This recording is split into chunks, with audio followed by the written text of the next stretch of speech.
This is Wandering Universe. Today, I'll be exploring a mythical yet fantastical story written by a Greek philosopher called Plato. So, let's go exploring. Now, this is planet Earth, floating out in space, within our solar system, within our Milky Way galaxy. And as you can see, that's Africa staring right at you. So, this is what I'm going to talk about. No, I'm not referring to the continent itself. I'm going to talk about something specific. Platos Critias is a dialogue written by Plato like a transcript, narrated by Critias himself. The question is, did Critias actually exist? For now, I'll be using this dude's face as a placeholder for Critias's quotes. In truth, I couldn't find one bust, statue, drawing, or even a photograph of Critias himself, so to speak. So, this will do for now. A brief background before I go for a deep dive, exploring the murky depths in search of hidden clues for the actual location of the lost city of Atlantis. Atlantis was, once upon a time ago, a kingdom, a huge city like, say, New York City. Even though it was passed down to Critias by some grandfather of his and his grandfather before him, his claim was that it was Solon who listened attentively, with glee and wonder in his eye, from two Egyptian priests during his travels to Egypt. This story is one of Plato's classical antiquities of all time, and yet the story of Atlantis has been shrouded in mystery since the day Plato took it to pen and paper. Is it a fabrication? Is it all hocus pocus? Is it all nothing but a fairy tale dream? You would think. Many Atlantean fanatics have gone to great lengths in search of this lost city all over the globe, from America to India, Middle East, and all the way to Sweden. Perhaps the Egyptian priests were telling fibs to Solon, or because they had a grudge against the Greeks? No antiquity? Why on earth would they say that to Solon? Look, for whatever reason, this story is the stuff of legend. It's fantastical in a sense because we all want this one question answered. Did an actual advanced civilization exist? Well, let's find out. Here we go, doing the deep dive. Down we go. In my last video, introducing you to the Richat structure, I talked about the possibility of Atlantis that existed somewhere here. Now, I'll give a quote from Critias on the location of the actual place. Quote, "An island greater in extent than Libya and Asia, today's Turkey, and when afterwards sunk by an earthquake became an impassable barrier of mud, voyagers sailing from hence 20 parts of the ocean." Let's have a look. According to Critias, check this out. Libya is over here, where my arrow is pointing, and Turkey is right over there. Now, if you combine the two continents, Turkey and Libya, he explicitly said the size and shape of Atlantis to be that of these two continents combined, Turkey and Libya together. He goes on to say about the actual shape of the landmass to be of oblong shape, smooth, even, extended to one direction. Could he be describing Northern Africa, as you see in front of him? Well, it looks oblong shaped to me. Would you? But look, we're going further. To prove his theory, let's look at another quote. The location. This part of the island looked towards the south and was sheltered from the north. So, this is the northern district of Africa, as you can see right here, where it's all dry and sandy, and this, where it's all green, is the southern part of Africa. Okay, have a look where my arrow is pointing.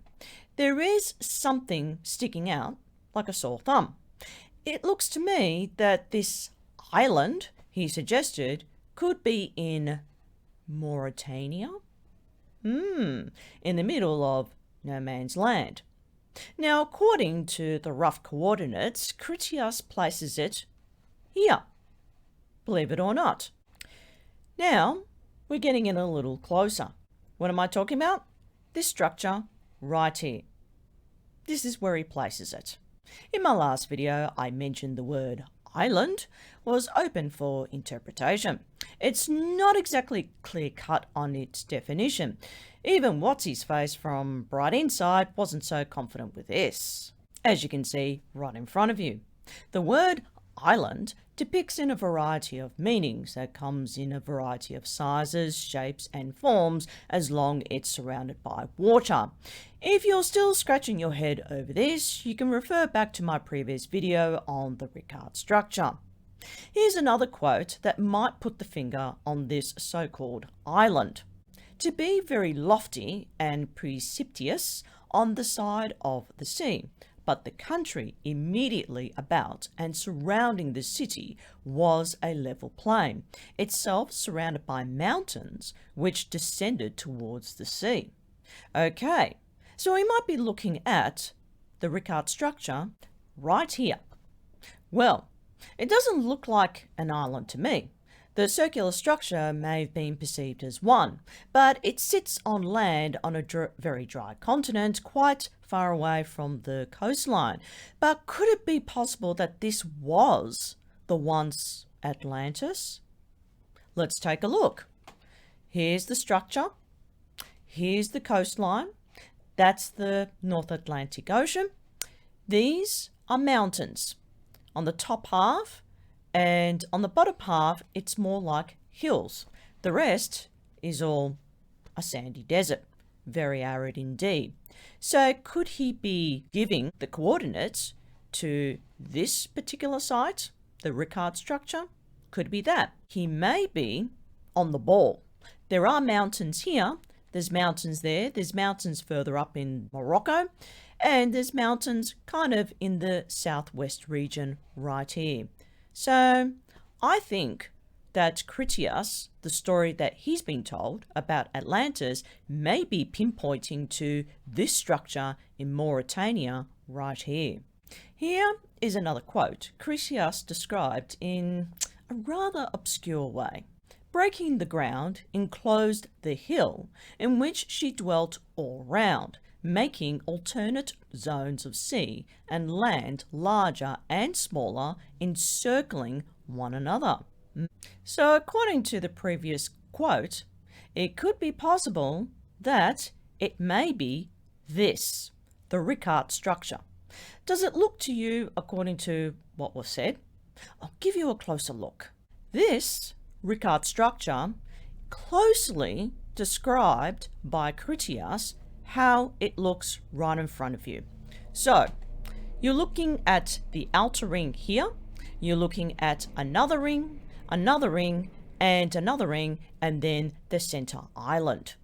So could it be close to what he actually described thousands of years ago, what he was told by the Egyptian priests about the actual location and how, or what it looked like, the city of Atlantis itself, according to this elliptical structure? Could it be so? Well, if there's mountains here on one side, hills on the other side, and elliptical mountains encircling in on one another and then formed a center island, I think he could be onto something right here, according to this photograph. To add a little bit of spice to this plain insight structure, here's another quote that Critias elaborates a little bit further. Looking towards the sea, but in the center of the whole island, there was a plain which is said to have been the fairest of all plains and very fertile. Near the plain again, and also in the center of the island, at a distance of about 50 stadia, there was a mountain not very high on any side. Could this structure itself depict what he just said? Go on, examine it, analyze it, diagnose it, take a good look. I'm going to go a little bit further out so you can get a better idea. Could he be referring to this? Could it? Now, according to what he said, there's a whole centre island, smack bang in the middle. Then there's plains in the outer centre island, and then there's another plain on the outer centre island, and then another plain surrounded by mountains, but very little hills on the other side, on the bottom edge of this structure. And there's these huge mountains on further out from the outer edge of the Richat structure. How interesting.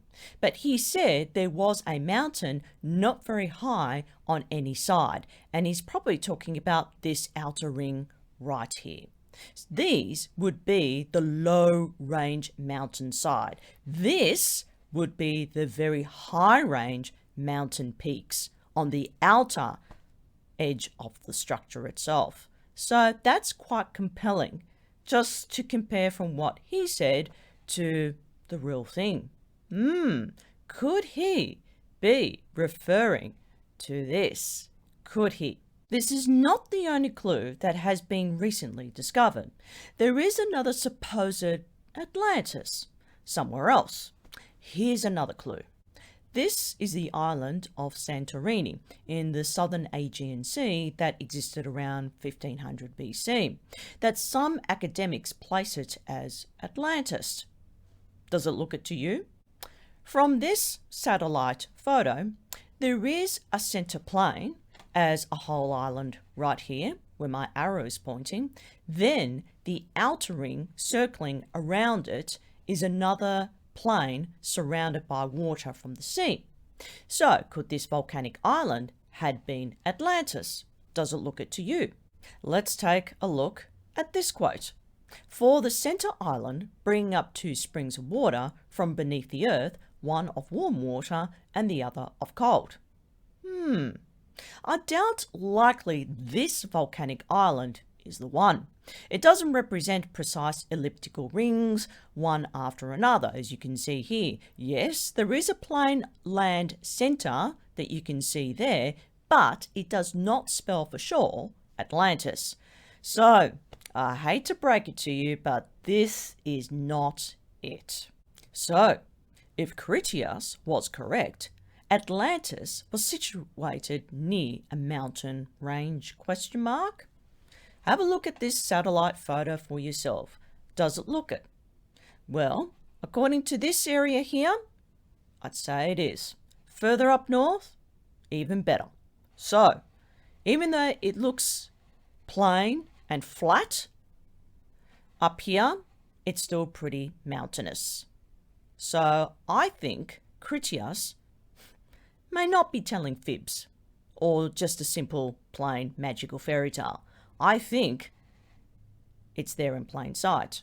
If this is the case, there would have been waterfalls, rivers, streams, and lakes to produce high quality and enriched spring water from the ground. But it came from the centerpiece of the large island, so the water wasn't seawater. It would leave salt residue. Spring water doesn't. It's minerally. And here's proof. According to this chart right here, you see where Mauritania is, where my arrow is pointing? Now, take a closer look. Go on, look right in. There is a lake nearby the northern region and surrounding area in other parts of the continent. Okay, have a look. This lake, this lake, this lake, this lake, and this lake. This map depicts numerous formatted lakes that occurred during the Ice Age period. Would you say that the Richat structure, as you can see right here, there it is, and there's the lake just right above it, was supplied with an abundance of spring water? Could it be so? Would I lie to you? He talks about ships that made the maiden voyage to enter the gates of Atlantis via the sea coast. Here's the quote. And beginning from the sea, they bored a canal of 300 feet in width and 100 feet in depth and 50 stadia in length, which they carried through to the outmost zone, making a passage from the sea up to this, which became a harbour and leaving an opening sufficient to enable the largest vessels to find ingress. Take a look at this map. The sailing route would have begun from the northern part of Libya. So here's Libya right here. There would have been an opening somewhere along the sea coast right here. And by the way, Tunisia was Libya in the ancient times, and then sailed all the way via these huge lakes. So where you see desert sands right here, plain desert sands, that's where the lakes once were. So these huge lakes here, and sailed round to enter the front gates of Atlantis. So I'll show you right here. So would have came somewhere here in Libya, including Tunisia. So would have sailed somewhere across here. They would have come around here. Just follow my arrows pointing. Would have came around here. Would have came via this way, and then going around here, this part, entered the side entrance, side view, and then went all the way to the front entrance of Atlantis, which is the structure right here. This is the one passage. There is another one. From the sea, they sailed from the Mediterranean Sea, from here, and they sailed all the way, just follow my arrow is, all the way here to the Western Sahara. They went past the Western Sahara region, and then they entered right here where this little town, where my arrow is pointing, Nouakchott is. That was the main passage if you are journeying from the Med via the ocean current. So there could have been, may I say, a big harbour for really big ships to enter via the sea opening and from the great inland lakes. Could it be so? Let me go further in describing this ancient Richat structure, how it looked when it was Atlantis. The largest of the zones into which a passage was cut from the sea was 3 stadia in breadth, and the zone of land which came next of equal breadth, but the 2 zones, the one of water, the other of land, were 2 stadia, and the one which surrounded the central island was a stadium only in width. Could he be describing what I just talked about? Could he be talking about the entrance via the sea to go all the way where the Richat structure is, right here where my arrow is pointing, via this entrance? Could it be so? Sounds like it was shaped like an elliptical structure. We're talking about the Richat structure of some sort that allowed water, as you can see on this map, to channel through around to level off at the top edge of each ring, to allow ships to passage to and fro from the sea, and the centre island was a lot smaller than all the other outer rings. But there were water channels circumferencing it. Now, examine it for yourself. Take a closer look. Does this tell you there was life in Atlantis? Of course there was. Was there a cataclysm of immense destruction that wiped out everything? Well, we don't know. But according to this structure, as you can see right here, there was water. Where you see the blue tinge around the outer rings, that used to be seawater, and seawater contains a lot of salt. But spring water doesn't contain salt. It's just minerals, which derives from silt, mud, and other minerals combined, filtered out from the mountain ranges, and then once it comes into a stream or river, becomes natural spring water. And mind you, mineral water is the best champagne in the world. This quote mentions water channeling within the rings of the structure, while the remainder was conveyed by aqueducts along the bridges to the outer circles. So they had some sort of highly advanced water system and filtration of water suitable for drinking and bathing. Needn't I say more? Go on, examine it for yourself. This part gets very interesting. He mentions an opening to enter the island via the front gate from the sea. He quotes, "Leaving the palace and passing out across the three harbours, you came to a wall which began at the sea and went all round. This was everywhere distant 50 stadia from the larger zone or harbour, and enclosed the whole, the ends meeting at the mouth of the channel which led to the sea." Here we go. Took me a while to research this, but I think I finally got what he said. Okay, follow my arrow. Here is the entrance, right there, where water flowed in and water flowed out, right? Now, according to the tides from the sea. So, from here, there's a couple of veins, but these two veins, even though they look like a fork in a road, actually join into one river system. So it flowed all the way down here. There's a vein here. It flowed all the way down here and entered in this tight little canal there. Then it flowed past this little river channel right here that's nestled in between these two mountain ranges there. Then it passed down to here and it went all the way out to sea. How interesting. This was the first point of entrance via the coast, okay, where this little township is. Not the northern part, but down here, the southern part. To give you an idea on how it looked back then, this is what it would have looked like. That's the harbour, that's the channel, and that's the gate to the bridge. It's all there in colour. If this is the world economy according to Atlantis, then they must have prospered immensely during its heyday, as it looks here.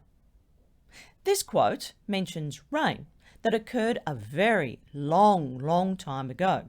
It's received the streams which came down from the mountains and winding round the plain and meeting at the city was there left off into the sea.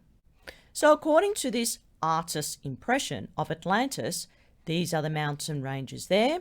There's a number of rivers that flowed into, whether underneath or above, the land plains, and then it flowed all the way within each of the elliptical structures right there. So it filled up, it flooded very nicely to the top edge each of the elliptical structures that provided ample water to the township right here. According to this image that I've picked up from Google Earth, it does show dried up lakes. I'll show you. Here, here, here, here, here, here, and here. Wow, there's a lot of dried up lakes there. So wherever you see desert sand dunes or desert sand, that's plain right there without any lines or marks on the surface, that tells you that it was once a lake. And that lake provided beautiful natural mineral spring water, believe it or not. If was water that flowed out from the sea and went inland, then you'd see a lot of white on the surface, and white represents salt residue. But not according to this photo. This map is showing me, and it's showing you, that wherever there's desert sands there, that's in yellow or an orange, whatever color you want to perceive it at, tells you that once upon a time ago, there were huge lakes that surrounded the northern part of Africa. So, quite a tropical paradise, wasn't it? And these lakes would have had numerous streams that flowed into the lakes, outer lakes, and to other parts of the continent, depending on the direction these streams were flowing. So imagine Africa during the Ice Age. We're talking about not the recent one, but the Ice Age before that. So what it tells you right here is that it rained a lot during its time that streamed down from the mountainside to the valley and out to the sea like rivers. According to this diagram, this shows that Africa was once the heart of a very tropical paradise. Fertile soil, lush green vegetation, and a warm human climate. it only had 2 seasons per year, wet and dry. So the land itself contained fertile pasture to do what? What else? Farming. This means that Atlantis was surrounded by numerous lakes, streams, rivers, beaches, and even waterfalls sourced from the nearby mountains that flowed around and into the elliptical structure. As you can see right here, rainfall, monsoonal season, would have been about 9 months of the year. Then it would have had periodical dry season for about 3 months of the year. If that were the case, the rain didn't come from the sea, it came inland. It rained on the African plain, tropical forest, rainforest. Okay, bear with me here. And that means that what you see right here, this lake, this tiny little structure right here, surrounded by the desert, which was once a giant lake, all the water flowed out to sea. The sea didn't flow into the Richat structure, but it did, in a way. I'll give you an example. Think of that, what you see in front of you, like the Brisbane River. If you follow the line here, this is the Brisbane River from the open mouth. There it is, right there where Fisherman's Island is and where Brisbane Airport is. Right here from the open mouth, and most of the water goes inland, right?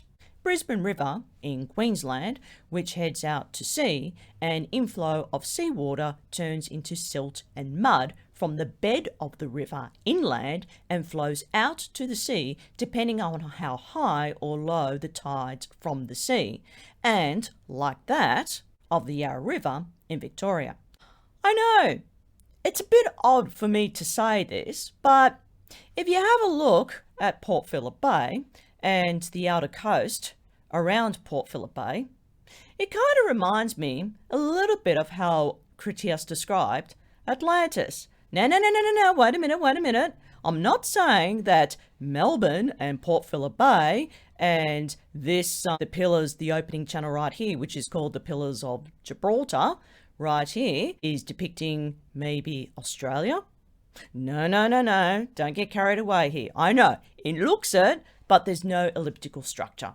This is French Island, but it's not an elliptical structure. So let's not get overboard right here. So it looks it kind of goes hand in hand with what Critias described, but I can tell you right now, this is not it. This is not. Melbourne was not the city of Atlantis. And if it was, the Aborigines would have said so 70,000 years ago. But I hate to brag it to you, Melbourne is not it. So let's not spoil the fun, shall we? Having said that, it looks like Atlantis was surrounded by numerous lakes, streams, rivers, beaches, and even waterfalls sourced from the nearby mountains. But according to this photo, it's all dried up. Oh. So what happened? What happened to Atlantis? Where did it all go wrong for the Atlantis to suddenly have disappeared from the face of the earth? Why hasn't any artifacts found that was potentially left behind during the last ice age time unearthed? Most of all, who were they? Where did they come from? Well, in my next video, I'm going to be exploring the ancient lifestyle of the rich and famous Atlantis. That's all for now.